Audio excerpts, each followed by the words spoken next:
1, 2, 3, start.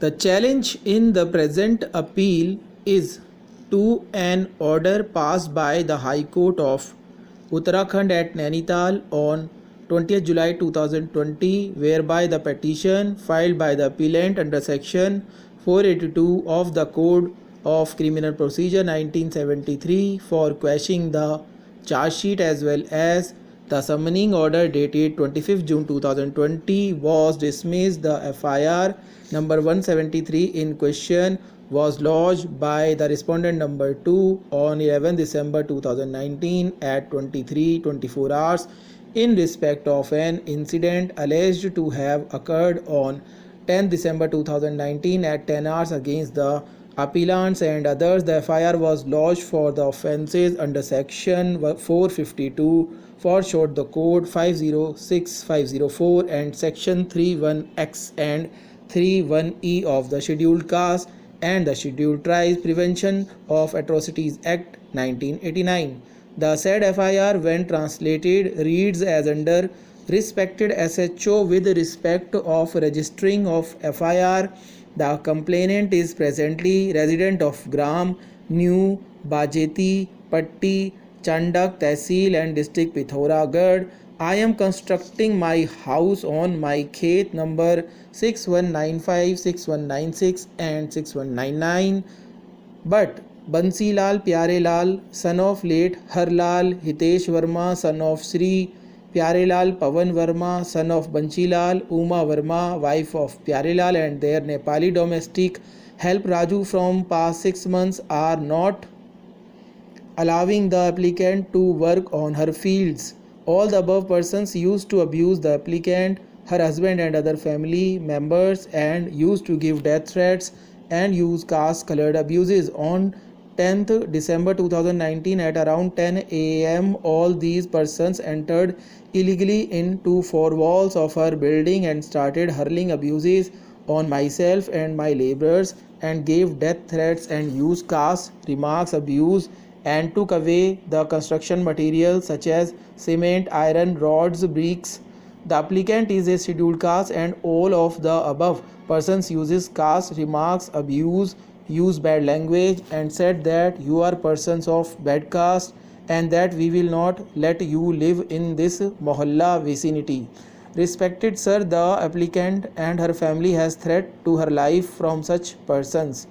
Thus, it is requested that an FIR may be lodged against such persons and necessary actions may be taken against them. Pursuant to the FIR filed by respondent number 2, police filed a report disclosing offences under sections 504, 506 IPC and section 3110 of the Act.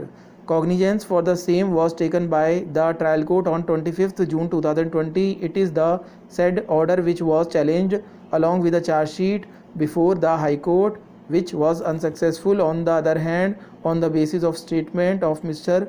Pavan Verma, an FIR number 174 at about 23:47 hours was lodged on 11 December 2019 in respect of an occurrence which had taken place allegedly at 9:45 hours on 11 December 2019. A charge sheet in the said matter has been submitted against respondent number 2 and others. Thereafter, the learned Chief Judicial Magistrate Pithoragarh had taken cognizance for the offences under section 323 and 354 IPC against respondent number 2 and others on 2nd July 2020. The appellant invoked the jurisdiction of the High Court by way of a petition under section 482 of the code to challenge the charge sheet and the order taking cognizance. The appellant relied upon Grij Pentia versus State of Andhra Pradesh and other 2008-12 SEC 531, wherein the allegation was of abusing the complainant in the name of their caste, and this court quashed the complaint. The attention of the High Court was drawn to another judgment reported as Asha Bhai Machindra Adagle versus State of Maharashtra and others 2009 3 SEC 789, wherein this court refused to quash the FIR on the ground that the caste of the accused was not mentioned In the first information report, the High Court found that both the above mentioned cases dealt with the same issue with regard to applicability of the provisions of the Act. It was observed by the High Court that the appellant had categorically admitted that the informant belonged to scheduled caste and that she and her labourers were abused. Therefore, the provisions of the Act were found to be applicable, and accordingly, after investigation, charge sheet has been submitted. The High Court dismissed the petition with the aforesaid findings.